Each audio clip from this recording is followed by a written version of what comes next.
Great. All right, AP. It's fantastic to have you back. So round one or part one, we had a great chat. We drank a little bit of beer. This time, not so much beer, but that doesn't matter. We can still do it.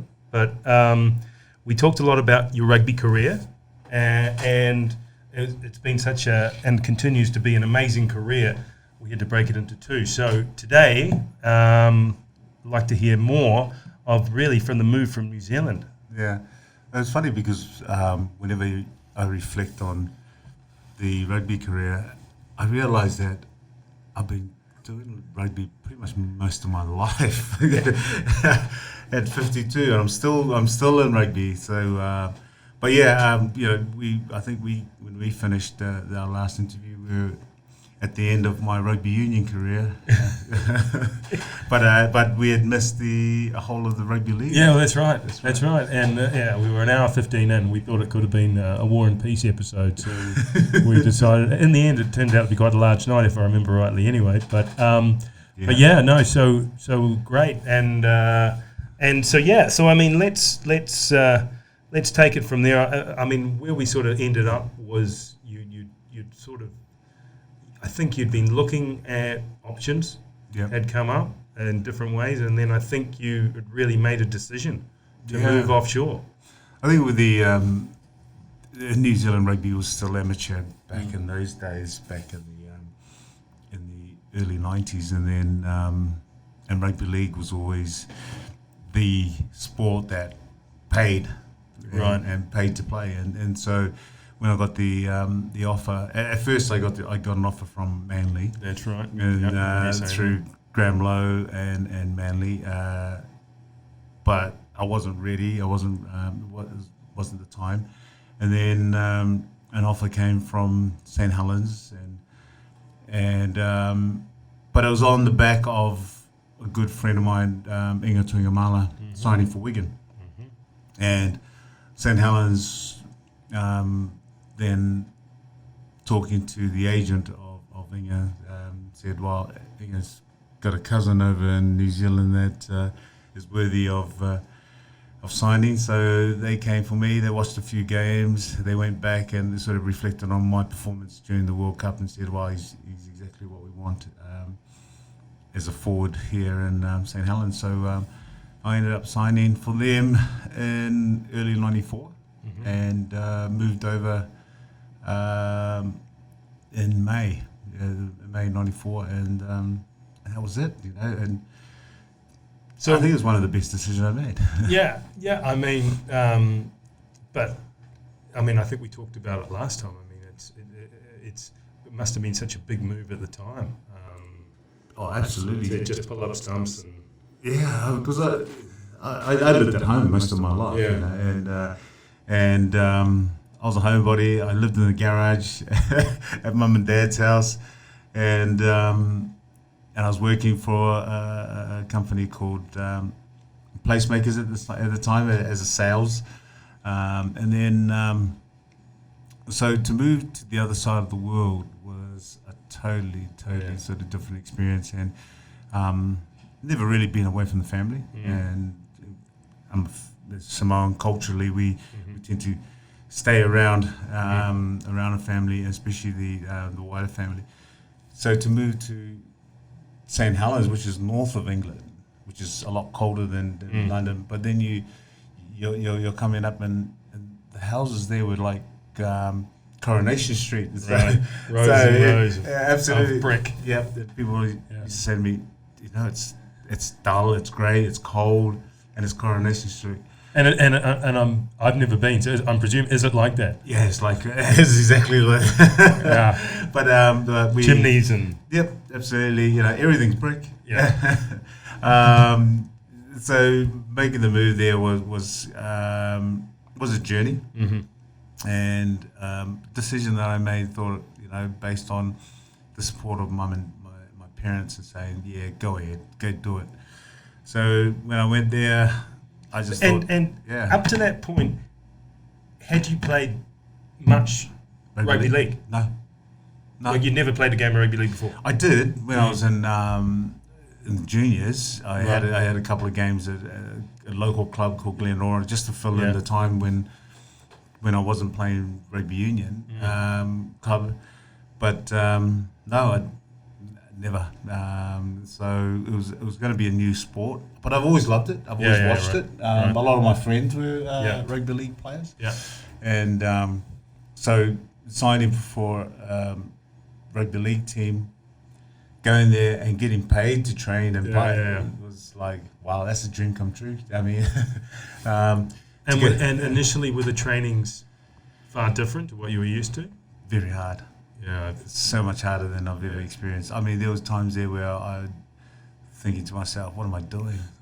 This is so I got there at pre-season and so it was just a lot of running. Right. A lot of running, a lot of getting up off the floor and running.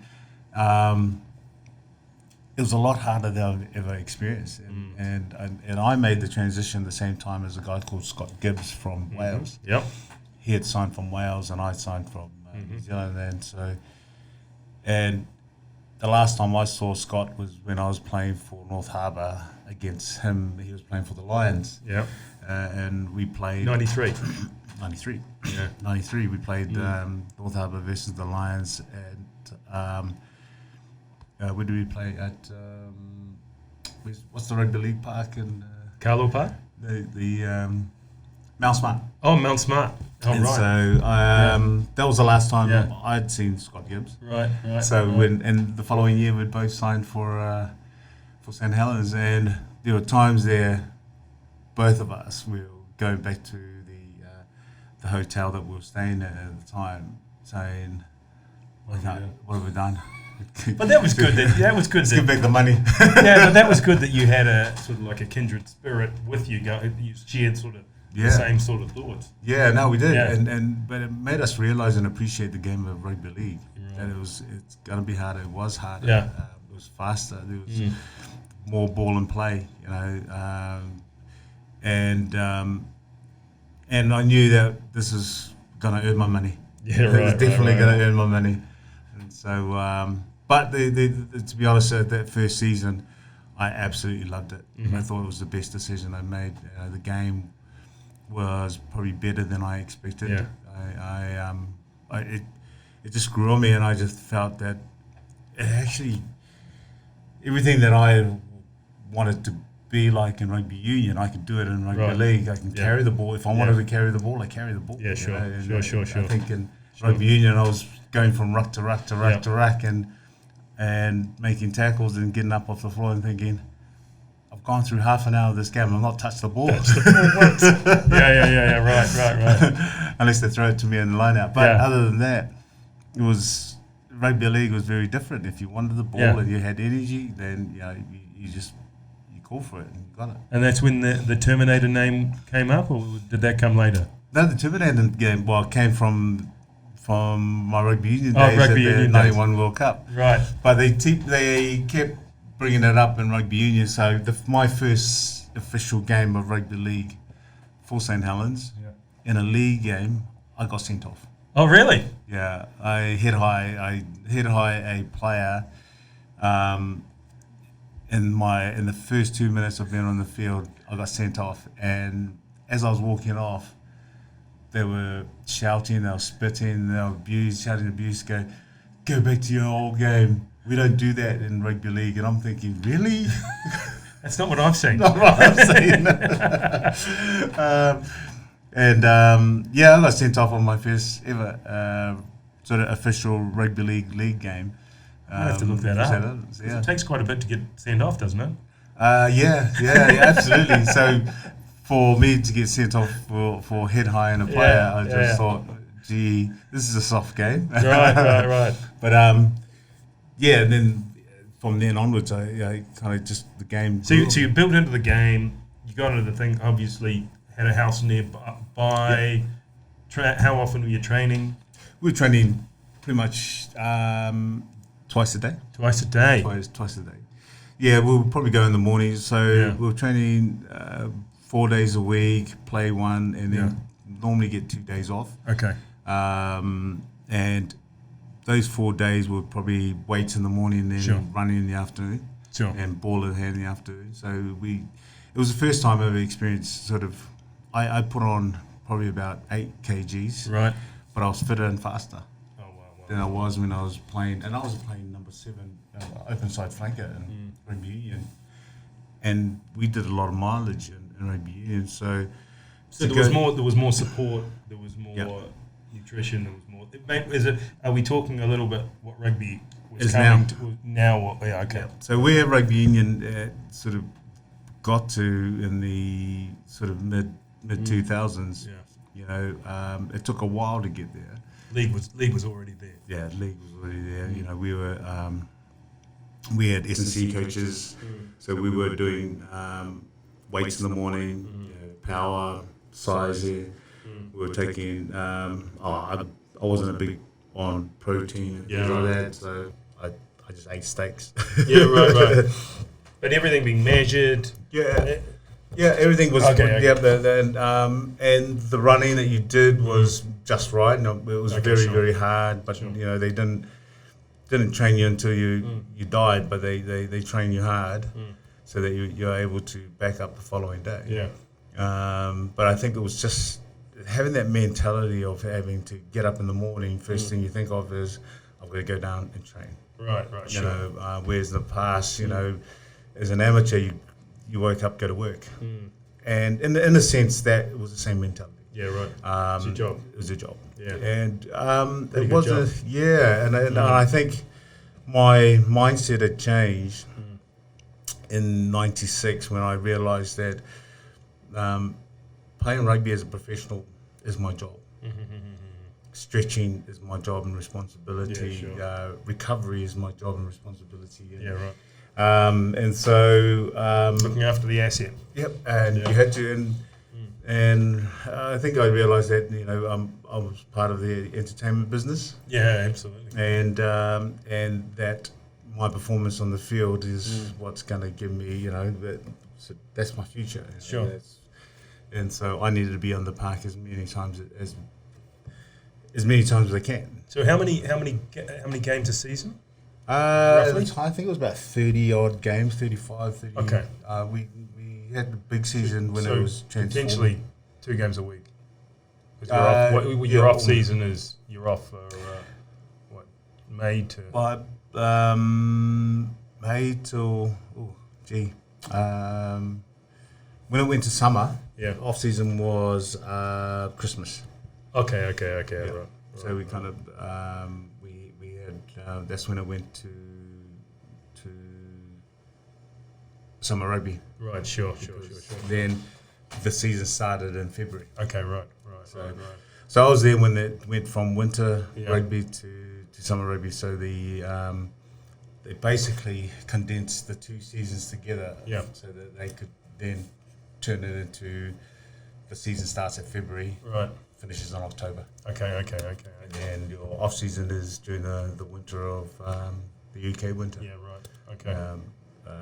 December, January. So St Helens, you worked through. You were there for. But and then I look at obviously the big games for you. The big 1996 was the Challenge Cup final, which is what everybody still talks about today. Yeah. Had you been up to that point? Had you been into any finals up to that point? Or was that? No, that was the first. Yeah. The year before in 1995, we were in the one of the Regal Trophy final, which is another knockout final. So was it? I should know this, but is it like 2 or 3 competitions going on? Yeah, there was always a couple of cups, but then in 1996 they changed it to 3 main cups, and one was the Challenge Cup. Yeah. One is the grand final at the end. The Challenge Cup is just basically a knockout. Okay, It's a straight knockout. Like an FA Cup. Yeah, exactly. Yeah, it's like an FA Cup. And then you had your league leaders. So the team that finishes first in the, and from after 30-something weeks. Yeah, sure. Gets the, what you call, league leaders trophy. Which is, and then... like the old NPC. Yeah. Okay, right. So it's just whoever finishes top of the top, you win the league leaders. Yeah. So there was 3 trophies, and in '96 we picked up 2 of those, and then league leaders as Super League and the Challenge Cup. So, and then we picked up the Challenge Cup again in the back-to-back in '97. Yeah, but just going back on that, I mean, I talked to a few people, particularly Tim Popplewell. Shout out, Tim. Thanks for the info. And he was telling me about how much it meant to the North, these games. And I mean, it was a late try. Did you score the late try? Yeah, in the '96 final. Yeah. And I mean, which I mean, boys are an annual, but, you know, people crying in the stands. Tim talks about I think his mum was crying. And I mean, it's big for the North, yeah? Oh, it was massive. Well, we hadn't, St Helens hadn't won that trophy for 20 odd years. Right. So it hadn't been back for 20 years. And so, and that was the beginning of the St Helens dominance of Super League. And because we then went on to win 2 Challenge Cups in a row. 1998 was the only cupless year. In '99 we won the league leaders as well as Challenge Cup. It was the 8-6 win. Yes. Yeah, right. Grand final won that one, and then in 2000 we won it again. So just going back, I mean, 2 huge games. One's 40-32, one's 8-6. Yeah. I mean, how was it? I mean, how were the games? I mean, obviously we were throwing around one a lot and a lot of defense, but how did it work? I mean, which one were you working hardest at? Your 8-6, yeah?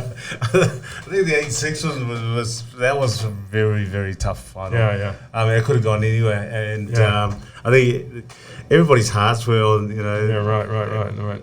But when you're playing, it's funny because when you're playing, you're not thinking about that. Yeah. You're not thinking about the score. You're just thinking of the next play. Sure. And when you're just tackling and running with the ball, when you're on the field, all you're thinking about the opposition, where you're at, where's the next play. You actually forget about. You could be in a car park. Yeah, right. That's why when you see these empty stadiums, you can relate to that because the moment you're playing, you kind of forget of what you're surrounded. Just concentrating. So you don't even realize that. There's no one in the stands. Wow. So, you know, when we at the old Wembley, I know there was about 80,000 there. 80,000. You never think about people there. Is that the biggest you played at? I don't know. There's been some big. I mean, the old Wembley was massive. Twickenham's a big one. Yeah. And then I was just trying to think of the other stadiums there. The Arms Park was massive. Right. Yeah. So right. I think that was 70 odd over there. Jeepers. That's some nice cars. And the Welsh, obviously, they double anyway. They're singing more. They're singing. Yeah, you can't hear anybody talk. Brilliant. So yeah, the finals at come out Rugby League was amazing. Yeah. And I think people always say to me, you know, what a privilege, and I said, yeah, it was, you know, and those memories they live with you forever. And so St Helens only just won the Challenge Cup after 12 years on Saturday. Oh wow. Yeah, and I was messaging with the chairman, and he said to me, well, the last time we had won this was in 2008, and I was in the coaching staff. Yeah. I was coaching staff in 2008. But when I was watching them celebrate, walking around Wembley, and I was like going, been there, done that, love that, love that atmosphere. Then they did a bus tour around the whole town, and people, all the crowds are waiting for them the following day. Sure. I said, been there, done that, love that. Yeah. So you obviously your career, and then you went to Sale Sharks. Sale Sharks. So and we'll touch back on going back into starting the coaching part, but Sale Sharks was the start of you were doing some coaching there as well. Yeah, right. So how did that all come about when you sort of? I decided I was always mentoring. I'm always big into mentoring the next generation, and so when I was a player, I was mentoring players, younger players. You know, just giving them the heads up on what to look out for, what are good habits, how to make good decisions, and so the moment I decided I wanted to retire, I knew that I wanted to stay in the game through coaching, and so they gave me the head of S&C and head of training position at Sale. And I had a whole group of boys that I was looking after at the same time, as well as the main senior squad. And you were obviously able to bring a bit of your rugby league to the union. Yep. Yeah, right. Yeah, I was able to bring that experience and was that already being done or not quite. Not quite. I think a lot of it was bringing about how to behave as a professional. Sure. Because at the time when I went to Sale, the first 2 years as a player in 2000 to 2002, 2003, they were kind of overtraining. Right. My overtraining, it was almost like the training was so long, and there was a lot of contact, and so a lot of the players were, feeling quite sore by the end of the week, and they still got to play at the end of the week. Whereas in rugby league, we never did any contact. Okay. We saved all the contact for the game. Really? Yeah. Training during the week. No contact. Wow. Okay. The closest we'll come to contact is hitting a tackle bag or a tackle shield, but never body on body. And so a lot of it was more just working out our lines, mapping our way through on the fields. And so it was totally different. So when I went to Sale Sharks, all they did was contact every session. All we're doing is rucks, then making hits on players. And I was thinking to myself, really?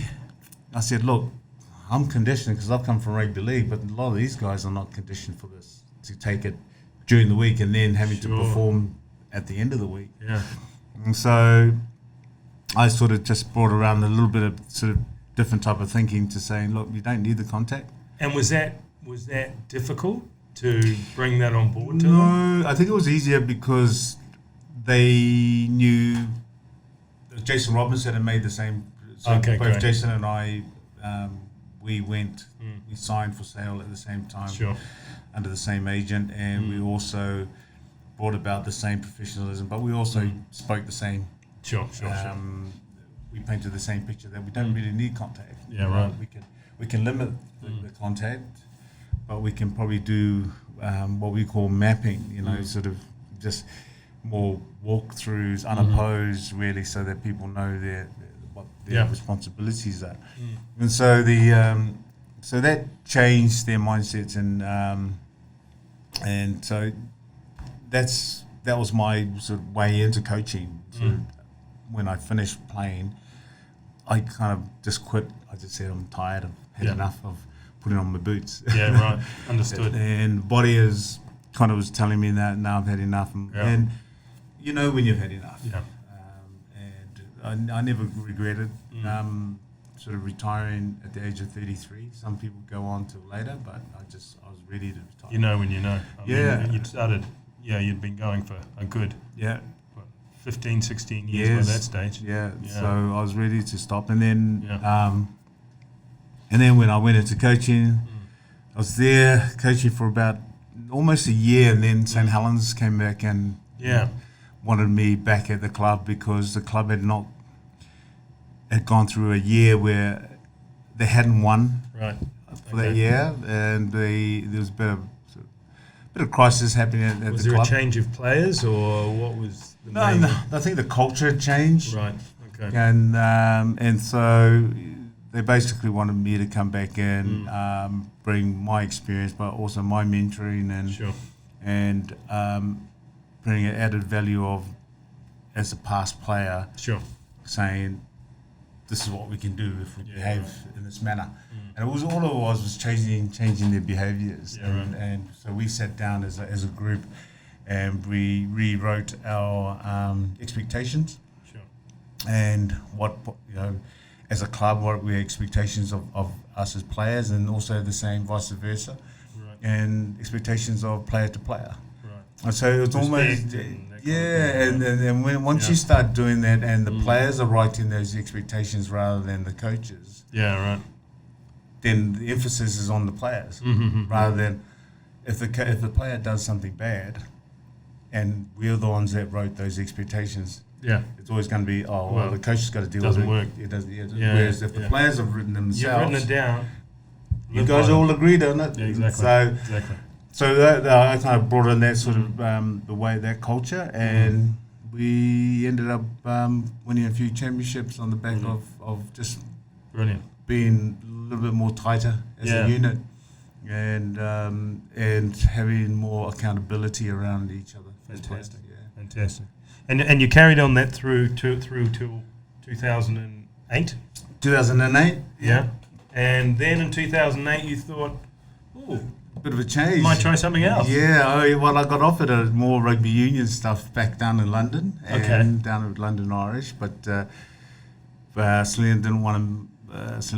The wife didn't want to move down there, so I stumbled across a good friend of mine, Johnny Marmere, who was living in here in Dubai, and he's a good listener of this, so he'll be the first one who listened on the show. So, hey, Johnny. Yeah, and Johnny got me thinking about making a move over here and joining him on his conquest to create a rugby academy out here, a sports academy. So I said, that sounds like a great idea. And Repton was obviously a great place to start off at. Everything was there. Yeah, and I was offered a job at Repton at the same time. Yeah. When Johnny got me over here. Yeah.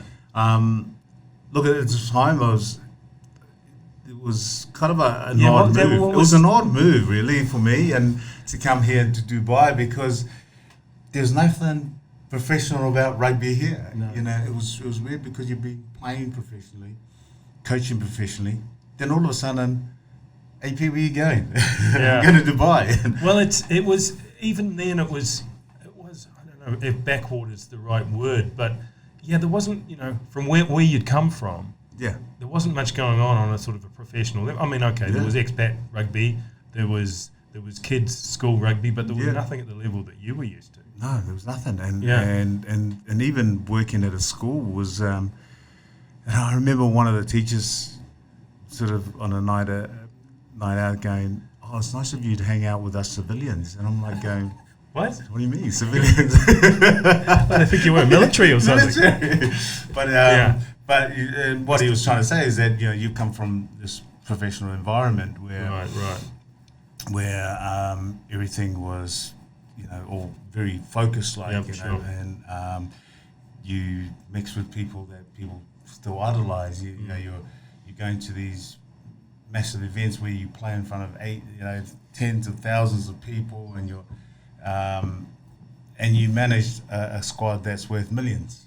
Yeah, right. I was the boss of looking after making sure that this investment of millions of pounds of players perform. Yeah. And to all of a sudden now I'm at a school teaching kids. But it was when I look back, was it all purely was it a PE role, or was it a rugby role? Or? Well, it was originally it was a rugby role, because it was Carlton Palmer was there at the same time, wasn't it? Yeah. So the academy was basically the head up the rugby side of the academy, right? And then the school role was head of rugby. Okay. So you were able to do both. At Repton. Okay. And then it was during the crisis of the financial crisis. We remember it well. Yeah, and it hit everybody, and it hit the school, hit the academy, and hit the sponsors of the academy, and then sort of everything kind of went all downhill from then. End of 2009, and so school numbers were down, but the academy suffered. Just losing sponsors, the main sponsors, and that, and so it was hard to keep up and to maintain, and and then so the school job was still there. Yeah, right. So basically, just said, I'm going to just focus on the school job. Yeah. And then eventually the academy folded after a year. Yeah. And then I took on the position of head of rugby more seriously at the school. And then a year after that, I took over as head of PE. Then I... Do you have any teaching diplomas or anything like that? No. But obviously that's great. They saw what you've done and what you... The headmaster, the owner of the school, Khaled Mahiri, was a lovely man, and he just says, you're a professional. You come from a professional environment. You come from management. You manage professional people. Yeah, right. I'm sure you can do the same here. Absolutely. With teachers. And so they made me head of PE, and then and because there's two schools, there's a primary and a senior school, and it was always the dynamics of having two schools on one side is always going to be difficult.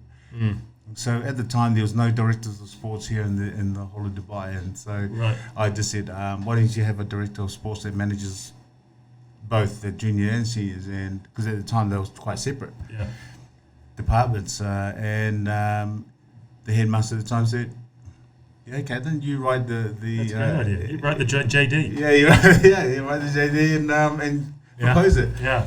So I did, and then became a director of sports for the school, and I was there for 7 years. So, so they took you through to 2015. Yeah. Rode you through the times, and then we're starting to get back up again. People are starting to roll back in. Yeah. And you thought now's time for the academy to reinvent itself? Yeah, well, at the time, the academy had started. So when the original academy folded, I started my own academy. Yeah. Separately, and then I started my own rugby academy, Rugby Skills Academy. And that still is... Yeah, that's still the mainstay of it. Yeah, it's still going. And, I mean, I obviously see a lot what you're doing, and you now... What's the age? What's the ages of 5 boys and girls that are doing this? 5 to 18. 5 to 18. Yeah. And that's 5 days a week, 6 days a week. How many groups have you got going through? Yeah, we've got about 3 sites at the moment. So we've cut down to 3 sites because of COVID. But we got up to about 4 sites. But we had Sports City, we had Dubai College, we had Jess, and we had Desk. All the major rugby schools.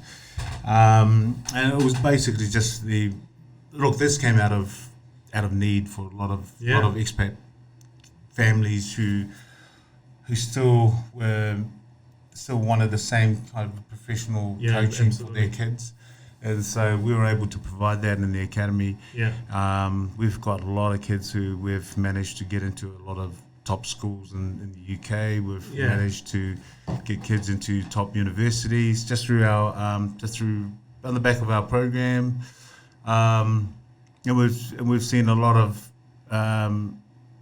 good kids make it. They made it. We've had a couple of boys make national teams back in the UK. So rugby has changed dramatically in that 10-year or 12-year time. And are these guys following? Is there anybody you could think off the top of your head who's actually gone on to a senior level, that really stands out? There's a couple of girls that are currently playing there. Sophie Shams, who played, and she was at DC, and then she went to she plays for one of the top clubs back in the UK, and I think she's been in the sevens setup for England. There's a couple of boys that play for England under 20s. Right. They come out of our academy as well.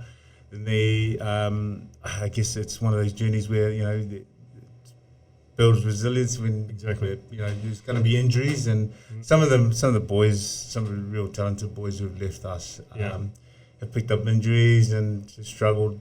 Well, that's the sport. It's a sport. So how does it? So you've obviously with this rugby setup here, you've got the clubs, you've got the schools. Yep. How does it? And then you've also got the national team, which is, we'll touch on that a bit later. It's a little bit different. How do you work between school, club, etc., and also the academy? Yeah.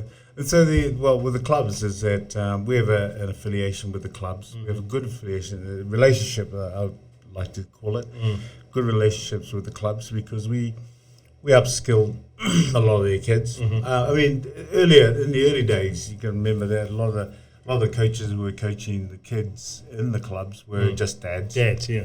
And you know, they did a brilliant job, but a lot of those dads would still send their kids to the academy. You sure? You know, because they just knew that they'll get. Yeah. We weren't a team, so therefore we weren't a competition. We weren't in competition with the clubs, because all we did was just upskill kids. Yeah. You know, we're no different from a tutor service. Sure. For tutoring kids, and we were upskill kids on things that they couldn't be taught at clubs or schools. And there was really nobody doing that. There was a real need for that and for that. Yeah, and that came off the back of Johnny Marmere discovering that really early on. Yeah, sure. And so all I did was just carry on that baton, but got a fully licensed. Yeah. Worked with a group called Creative Zone to set up. They come up from time to time on the show. Yeah. And so those guys helped me set up the business. Brilliant. And set up a proper sort of licensed business so that it was not offshore but it was onshore. Yeah, right. So it was doing it proper. Exactly.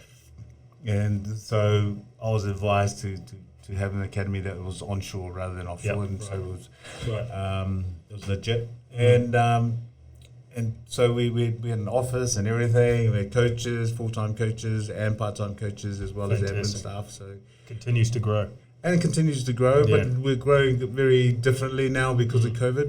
We had to sort of adjust the way we did things. Yeah. But yeah, the academy's good, and we're still doing what we set out to do right in the start, and that was to give kids an opportunity that they wouldn't normally get living out here. Absolutely. Now I want to touch base on the UAE team.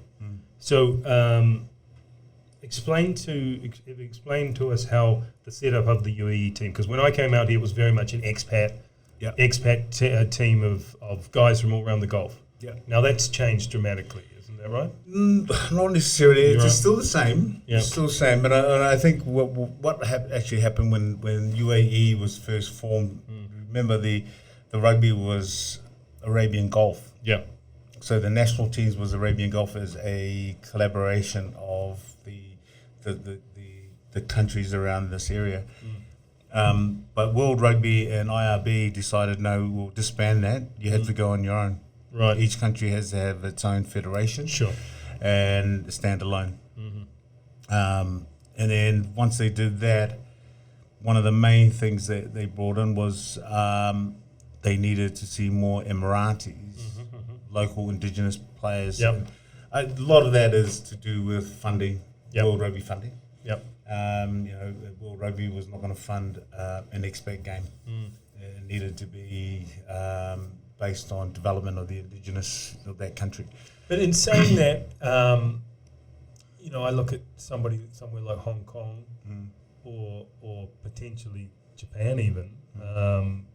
The 4-year rule still remains in place here? 3-year. 3-year rule? Yeah, and it moves to 5 in December. Okay. Full globally? Yeah. Globally, okay. Yeah. Okay. Eligibility, it's the eligibility at the moment is still 3 years. But what they've done is, so the hardest thing was that, and the general the authorities of sports authorities here in UAE said you have to have Emiratis playing. But the problem that we had is the inexperience problems is that it brought about sort of the measures of safety. Is it safe for this player who's not played at this level to suddenly throw them into a competition that's quite a lot higher than what senior international level. International level it is dangerous. Absolutely. And so what I started doing, which was basically create a development pathway as well as a performance pathway. So there's a development and performance. Sure. Development is a all Emirati team, that plays in different competitions, and then the performance is national within the UAE. Within the UAE and as well as overseas. So we go to the Arab Championships. I take my Emirati teams because there's only 4 Arabs. You went to Egypt, was it? Yeah. Egypt, yeah, I saw that. Egypt, in February. Right. And we came third. And then, for our performance in the Asian Championships, I take all expats. Okay. Yeah. Right, okay. And to be honest, the UAE Federation, as well as the authorities of sports here in the UAE, accept that, because they know that it's not liable to, it's not good to try and send these local players to try and play in high performance. I'm sure that with time there will be Emirati players that will be very much part of the. And are there any now that are challenging? Great. Yeah, there's some good players. There's some very good Emirati players who have been in the system for a long time. Who've played for the last 7 years. Brilliant. And that's the crucial part for us is developing them in the game in the schools. Yeah, that's right. We've now done a partnership with the Ministry of Education, which is all the Emirati schools. Okay. And when historically would be mainly football, yeah, mainly football. Yeah, of course. Yeah. But now if rugby can get pushed into that, fantastic. So it's in the PE curriculum for. Oh, brilliant. So that's my sort of big responsibility is trying to grow that game with the locals. So I coach the local women's team as well as the local men's team. Yeah. It's all Emirati team. So I coach quite a few teams, and then it's you're quite busy. And of course you had quite a special game this year. Yeah, I mean it was a special game because historically it wasn't looked at favourably, but to bring around the two countries, Israel and UAE, wasn't necessarily about Israel UAE. It was more about Jew and Arab. Them coming together. So how did that come about? It was during it was a Zoom call with the coach of Israel, who's South African. Right. And so we were just Zooming. We kind of knew each other, and we decided to catch up over Zoom. Yeah. Last July. Yeah. 2020, and we were talking about sort of COVID and everything. Yeah. And he said to me, "What about Israel versus UAE, Arab versus Jew?" And I went, "Really?" It'd be creating history. Absolutely. It'd be creating history. And I think at the time we were just thinking of just rugby. Yeah, right. Rugby was going to be... Which is great. Yeah, and use the medium of rugby to bring... And had any other sports teams played at the stage? No football, nobody else had played at that stage. So rugby can pretty much say they were the first sport to play between the two. Yeah. Wow, that's something. Officially, and so when the federation got a lot of stick over it because all the other Arab federations, all the other Arab countries were absolutely slating UAE. Really? For one, because of the allowing us to play this game when all this was happening in Israel and the Gaza situation. But obviously the rulers here obviously saw the benefit of it and gave you the green light for it. So, yes.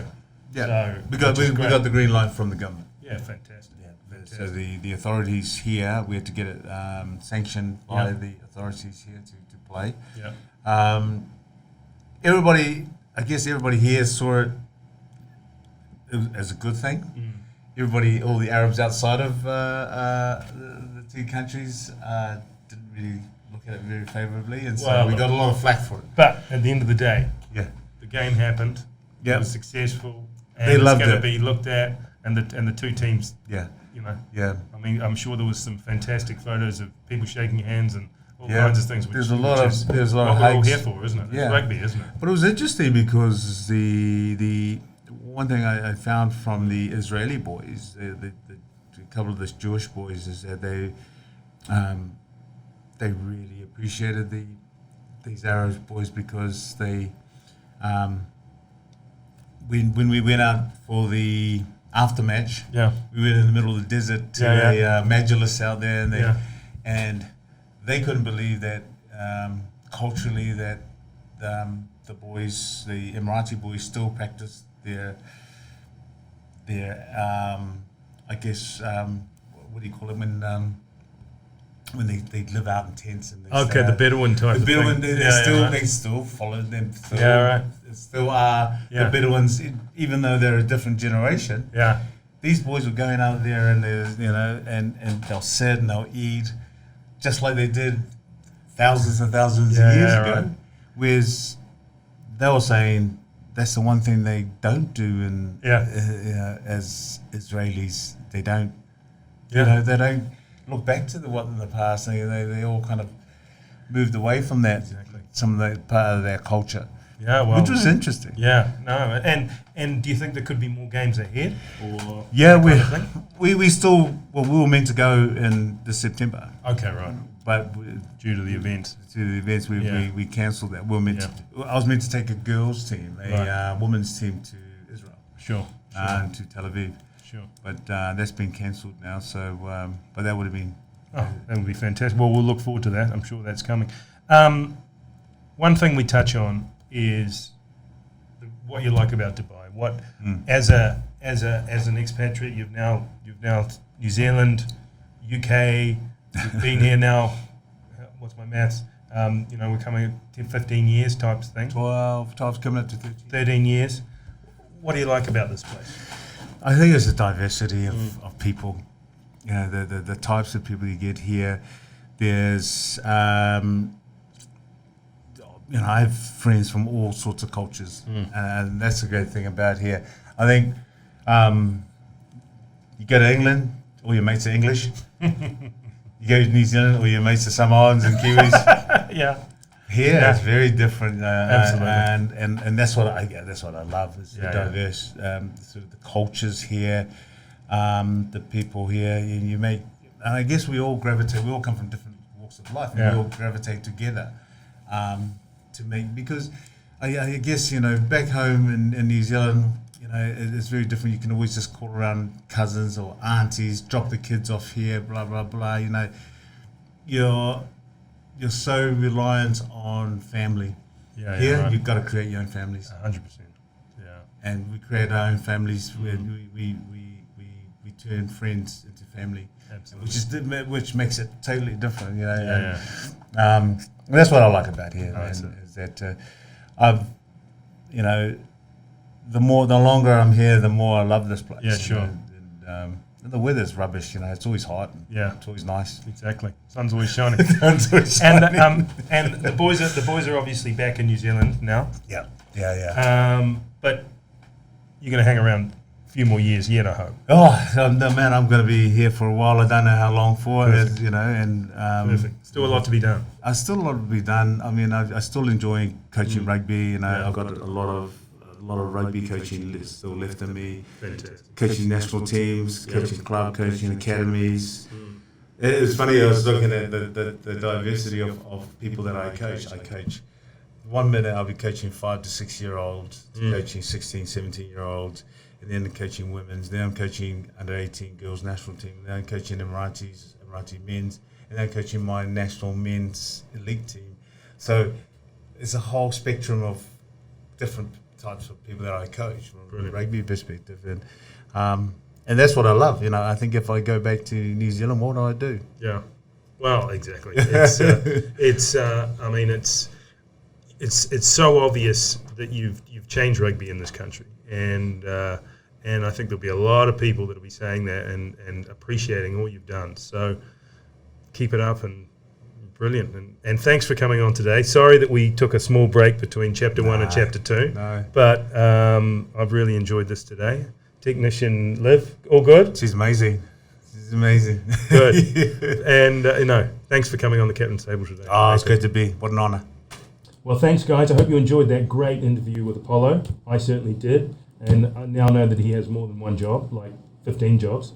Hope you liked it. If you liked it, please subscribe to our YouTube channel. We're going to be keeping on doing this, and we want to get more and more people on board. So keep your comments going. I'd love to hear what you think about it. See you later. Bye.